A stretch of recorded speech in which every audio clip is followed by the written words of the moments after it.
নমস্কার প্রিয় দর্শকবৃন্দ, আশা করি সকলেই ভালো আছেন।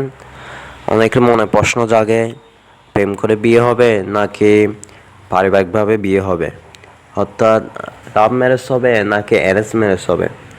তো সেটা একটা স্বাভাবিক প্রশ্ন। তো সেটা জানার জন্য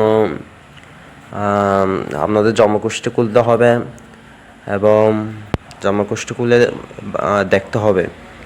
তো বিবাহর আগে থেকে জানা যায় কি প্রেম করে বিয়ে হবে নাকি পারিবারিকভাবে বিয়ে হবে, লাভ ম্যারেজ হবে নাকি অ্যারেঞ্জ ম্যারেজ হবে, সেটা জানা যায়। সব কিছু তথ্য কিন্তু কুষ্টি থেকে পাওয়া যায়। তো আপনার জন্মকুষ্ঠি খুলবেন, খুলে যে রাশি চক্রটা আছে সেটা দেখেন যে আমি যেগুলো বলবো সেগুলো যদি আপনার সাথে হুবহু মিলে যায় তাহলে বুঝবেন আপনার প্রেম করেই বিয়ে হবে। আপনার জন্মছকে 12টি ঘর আছে, 12টি ঘরে সবার ক্ষেত্রে সেম। এটা হচ্ছে মেষ রাশির ঘর, এগুলো সবই ফিক্সড, সবার ক্ষেত্রে সেম।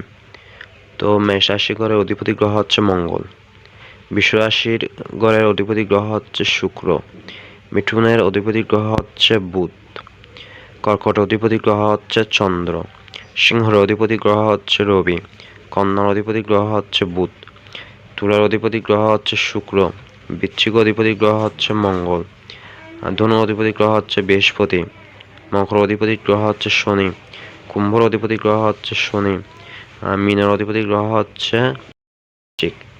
এগুলো জানতে হবে, এগুলো না জানলে বুঝবেন না। যে 12টি ঘর আছে, 12টি ঘরের 12টি রাশি হচ্ছে ফিক্সড সেম, এগুলো সবার ক্ষেত্রে। এটা মেষ রাশি ঘর, এটা বৃষ রাশি ঘর, এগুলো সবার ক্ষেত্রে।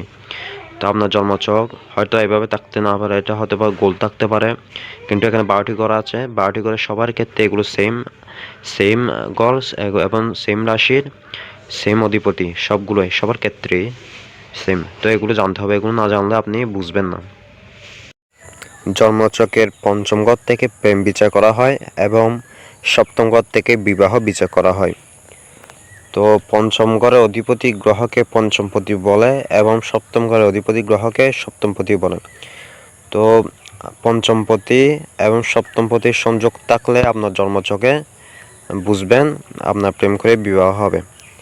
যদি পঞ্চমপতি এবং সপ্তমপতি যদি একসাথে কোনো ঘরে বসে, অথবা পঞ্চম ঘরের অধিপতি এবং সপ্তম ঘরের অধিপতি গ্রহ যদি একে অপরকে দৃষ্টি দেয়, পঞ্চমপতি যদি সপ্তমপতি ঘরে বসে অথবা সপ্তমপতি যদি পঞ্চমপতি ঘরে বসে, তাহলে বুঝবেন আপনার প্রেম করে বিবাহ হবে।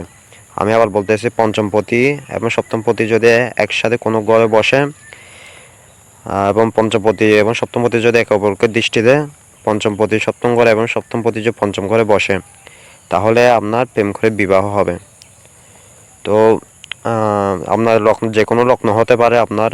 তো লগ্নকে এক ধরবেন, এক ধরে পরপর 12টি করা আছে, পরপর গণবেন। ধরা যাক আপনার লগ্ন হচ্ছে মকর ধরে নিলাম, আপনার লগ্ন মকর এবং 1 2 3 4 5 পঞ্চম ঘরে এটা কি রাশি বৃষ রাশি বলেছিলাম, আপনাদের মনে আছে হয়তো। এটা হচ্ছে বৃষ রাশি। বৃষ রাশির অধিপতি গ্রহ কি হয়, কি বললাম, শুক্র। তো বৃষ রাশির অধিপতি গ্রহ হচ্ছে শুক্র এবং ষষ্ঠ সপ্তম ঘরের অধিপতি গ্রহ কি, চন্দ্র। তো সপ্তম অধিপতি গ্রহ হচ্ছে চন্দ্র এবং এখানে শুক্র এবং চন্দ্র যদি একসাথে কোনো ঘরে বসে, তাহলে বুঝবে হবে এটা জাতক প্রেম করে বিবাহ করবে। তো দেখতে পাচ্ছেন চতুর্থ ঘরে বৃষ রাশিতে চতুর্থ ঘরে শুক্র এবং চন্দ্র একসাথে বসেছে, তাহলে এই জাতকের প্রেম করে বিবাহ হবে। তো আরেকটা উদাহরণের মাধ্যমে বোঝা যাক। তো যেটা বললাম, পঞ্চমপতি যদি সপ্তমপতিকে দৃষ্টি দেয় এবং সপ্তমপতি যদি পঞ্চমপতিকে দৃষ্টি দেয়, তাহলেও প্রেম করে বিবাহ হবে।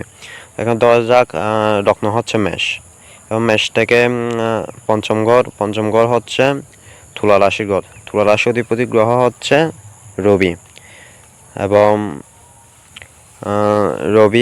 রবি তারপর সপ্তম ঘর হচ্ছে তুলা রাশি অধিপতি গ্রহ হচ্ছে শুক্র।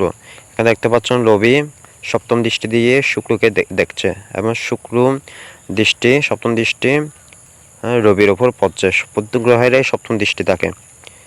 তো আরেকটু উদাহরণ মাধ্যমে বোঝা যাক। আরেকটা যেটা বললাম, পঞ্চমপতি যদি সপ্তম ঘরে বসে এবং সপ্তমপতি যদি পঞ্চম ঘরে বসে, তাহলেও প্রেম করে বিবাহ হওয়ার সম্ভাবনা থাকে। তো এখানে যেগুলো বললাম আপনাদের, অধিপতি গ্রহগুলো জানতে হবে এবং প্রত্যেক গ্রহটি জানতে হবে, তারপরে এগুলো বুঝতে পারবেন।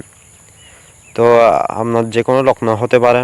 এখানে ধরে নেওয়া যাক আপনার লগ্ন হচ্ছে মিথুন। তো মিথুন হবে 1 নম্বর ঘর। পরপর এক থেকে 12টি ঘর আছে। 12টি ঘর 1 2 3 4 করে গণনা করা হয়। তো মিথুন লগ্ন মিথুন, এবং এটা 1 2 3 4 5 6 7 8 9 10 11 12। তো পঞ্চম ঘর হচ্ছে তুলা অধিপতি গ্রহ কি বলেছিলাম, তুলা অধিপতি গ্রহ হচ্ছে শুক্র। তো মনে করেন শুক্র বসেছে সপ্তম ঘরে, এবং সপ্তম ঘর হচ্ছে ধনু। তো ধনু রাশি অধিপতি গ্রহ হচ্ছে বৃহস্পতি। তো বৃহস্পতি বসেছে পঞ্চম ঘরে, পঞ্চমপতি বসেছে সপ্তম ঘরে, সপ্তমপতি বসেছে পঞ্চম ঘরে। তো বৃহস্পতি বসেছে পঞ্চম ঘরে, তাহলে আপনার প্রেম করে বিবাহ হবে। তো যে 3টা সূত্র বললাম, এগুলো যদি মিলে যায় আপনার সাথে, যে কোনো একটা মিললেই আপনার প্রেম করে বিবাহ হওয়ার সম্ভাবনা রয়েছে। তো বিবাহ সম্পর্কে আরও যদি ডিটেলস জানতে চান, সপ্তম ঘর থেকে বিবাহ বিচার করা হয়, তো আরও ডিটেলস জানতে চাইলে আপনি আমার সাথে হোয়াটসঅ্যাপে যোগাযোগ করতে পারেন, অথবা ফেসবুকও ইনবক্স করতে পারেন।